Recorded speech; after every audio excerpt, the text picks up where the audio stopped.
राधे राधे, जय माँ ललिता। मेरी महिला मित्रों को करवा चौथ की हार्दिक बधाइयाँ। करवा चौथ के लिए हम सभी व्रत रखती हैं, महिलाएं बहुत श्रद्धा के साथ रखती हैं, लेकिन कुछ चीज़ें हैं जिनका विशेष ध्यान रखने की ज़रूरत है, पुरुषों को भी और महिलाओं को भी। अब महिलाएं व्रत रखती हैं, पूरा दिन भूखी रहती हैं, निर्जल व्रत करती हैं। पति के प्रति उनका प्रेम और श्रद्धा जो है वो एक दिन में समाहित नहीं होनी चाहिए, वो आपकी डेली होनी चाहिए, क्योंकि अगर आप ऐसा करेंगी तो पति की आयु व्रत नहीं भी रखो तब भी लंबी होगी, क्योंकि भाव बहुत ज़रूरी होते हैं मेरे हिसाब से। डेली आप उनके लिए अच्छी एनर्जी रखो, डेली उनके लिए अच्छी आप सोच रख सकते हो। और यहाँ पर एक चीज़ और कहना चाहूँगी महिलाओं से कि आप भी पुरुष को कुछ ना कुछ गिफ्ट दो, और वो गिफ्ट है सत्यता का, वो गिफ्ट है धर्म परायण का, कि आप धर्म पर चलो, धर्म की बात करो।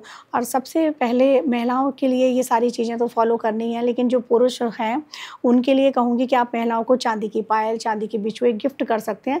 लेकिन अगर ये गिफ्ट नहीं कर पा रहे हैं तो ज़रूरी नहीं है कि आप ये सभी लेकर आओ।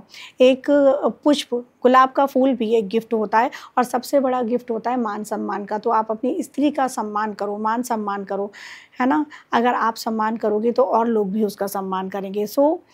ये सबसे बड़े गिफ्ट होते हैं, इनका ध्यान रखो। और ये पति पत्नी के प्रेम का त्यौहार है, तो ये एक ही दिन में समाहित नहीं होता, ये आजीवन चलने वाला, पूरे जीवन चलने वाला ये प्रेम का जो त्यौहार है, ये पूरे जीवन चलने वाला है, एक दिन में समाहित नहीं हो सकता।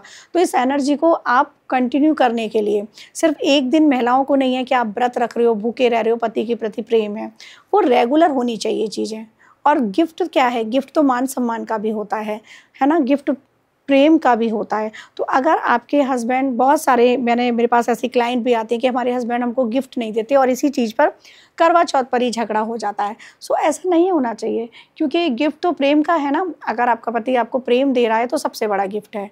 और ठीक है, आपकी फ्रेंड को जो भी दिया होगा, क्योंकि वस्तुओं से प्रेम नहीं होता, आत्मा से प्रेम होता है। अपनी आत्मा से प्रेम करके देखो, आपके पति हों या आप हों, आप प्रेम का स्वरूप को तो पहचानो।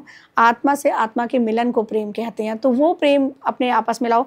वस्तु क्या है, वस्तु तो चली जाती हैं। आज आपको अगर साड़ी दे भी दी तो 2 साल में उससे आपका मन भर जाएगा, बेकार हो जाएगी। फिर आपको नई, या आपको चांदी की पायल दी, वो भी काली पड़ जाएंगी। तो ये तो समय के साथ सब चीज़ें बदलती रहती हैं, इनमें प्रेम समाहित नहीं है।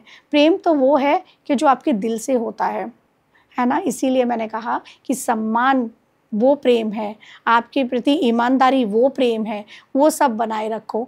और पति भी और पत्नी भी दोनों इस करवा चौथ ये वचन लें कि अपने प्रेम को वास्तविक स्वरूप को पहचानेंगे, और उस प्रेम को ही एक उपहार समझकर अपने जीवन में अपनाएंगे।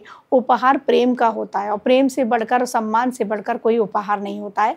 मेरी महिला मित्रें शायद इस बात को मेरी को समझें। और इसी के साथ मैं आप सब लोगों के लिए कहूँगी कि अखंड सौभाग्य की कामना करती हूँ। आप सभी का सुहाग जो है वो अमर हो, अखंड सौभाग्य आपको प्रदान करे माँ। और माँ करवा आपकी पति की हर तरह से रक्षा करे। जय माता दी, जय माँ ललिता, राधे राधे।